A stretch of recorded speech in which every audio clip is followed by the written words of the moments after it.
Ya sakinah sahra alimnil buka, wahai orang yang tinggal di atas gurun pasir, ajari aku bagaimana menangis.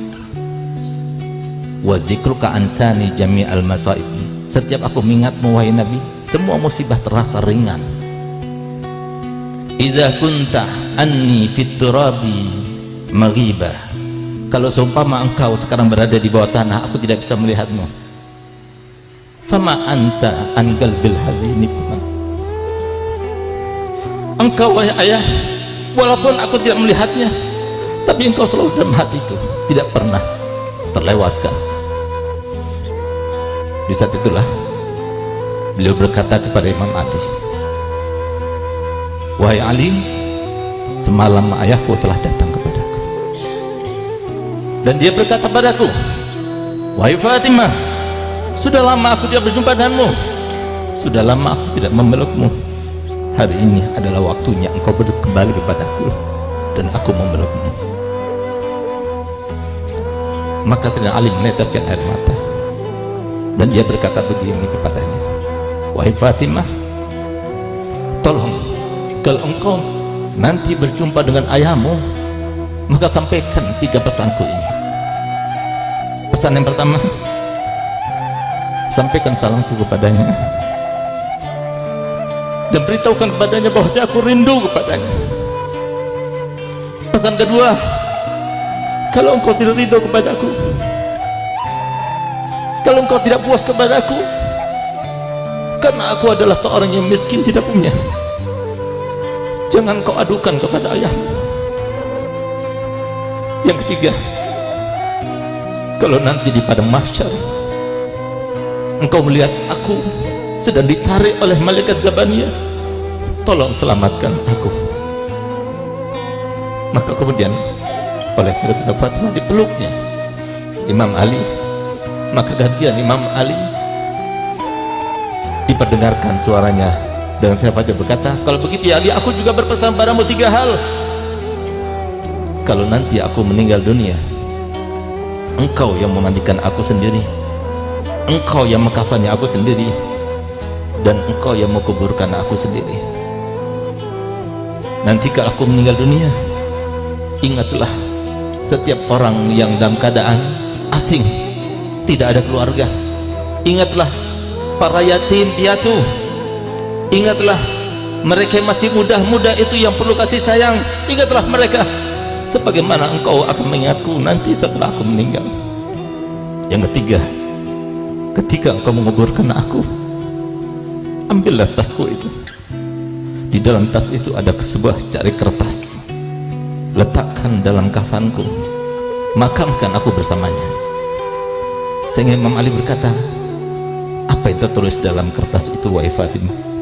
Rahasia, demi Allah aku mohon kepadamu, beritahukan kepadaku apa yang tertulis dalam kertas itu wahai Fatimah. Di saat itulah Sayyidah Fatimah bercerita, dulu waktu ayahku datang kepadaku dan memberitahukan bahwasanya engkau meminangku, dia berkata kepadaku begini, wahai Fatimah, apakah engkau ridho kalau seumpama Ali bin Abi Thalib dia datang meminangmu dengan 400 dirham? Aku katakan kepada ayahku, raditu aliyan wala amr walam ardo bil mahar, aku ridho dengan Ali, tapi tidak ridho dengan mahar. Sekelas aku cuma maharnya 400 dirham, aku tidak ridho ya Rasulullah. Saat itulah kemudian Jibril datang kepada Nabi Muhammad, katakan wahai Muhammad kepada Fatimah bahwasanya Allah telah berkata surga terbaik dan semua isinya untuk Fatimah Zahra sebagai mahar Ali bin Abi Thalib untuk Sayyidah Fatimah. Apa kata Sayyidah Fatimah? Saya sampaikan Nabi Muhammad, la ardo, aku tidak ridho. Lalu kemudian saya Jibril berkata kepada Nabi Muhammad, tanyakan kepadanya apa yang dia minta. Maka kemudian Sayyidah Fatimah mengatakan, aku meminta maharku adalah syafaat untuk umatnya Nabi Muhammad sallallahu alaihi wasallam.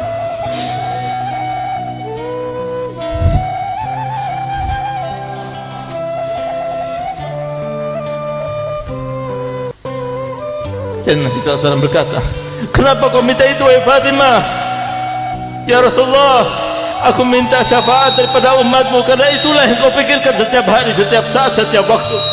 Sehingga kalau aku meminta supaya aku diberikan syafaat untuk umatmu, berarti aku telah menyenangkanmu, dan aku sebagai anak telah berbakti kepadamu. Di saat itulah kemudian Jibril datang membawa kertas, dan di dalam kertas itulah itu yang nanti aku akan bawa, itu nanti akan aku bawa di pada mahsyar.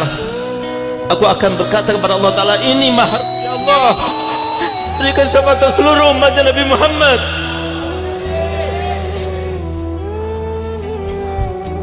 Sehingga Nabi Muhammad tahu, lihat bagaimana korban putrinya, bagaimana korban para cucu-cucunya, yang ketika mereka dizalimi, seandainya mereka mengangkat tangannya, pasti Allah mengabulkannya. Mereka tidak meminta itu. Sayyidina Husain radhiyallahu anhu warḍah, di saat beliau tinggal seorang, hanya bersama Sayyidina Ali Zainal Abidin, ketika melawan 3.000 orang lebih, beliau dia gentar, tetap beliau bawa pisaunya, beliau bawa pedangnya di depan mereka. Tapi di saat beliau memandang mereka semuanya, beliau meneteskan air mata. Di mana air mata itu? Ketika menetes tampak kepada Sayyidatuna Zainab, saudaranya.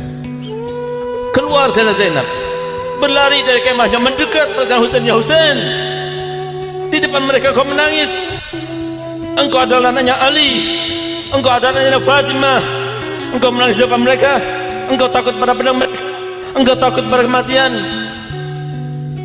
Maka Sayyidatuna Husain berkata, wahai adikku, demi Allah, aku tidak pernah takut kepada kematian, aku tidak pernah takut pada pedang-pedang mereka, tapi aku menangis karena aku melihat di wajah-wajah mereka, aku menampak kepadaku ya Allah, dari wajah-wajah mereka api neraka yang siap melahap mereka, karena mereka telah memerangi salah satu cucu daripada Nabi Muhammad SAW. Karenanya aku menangis.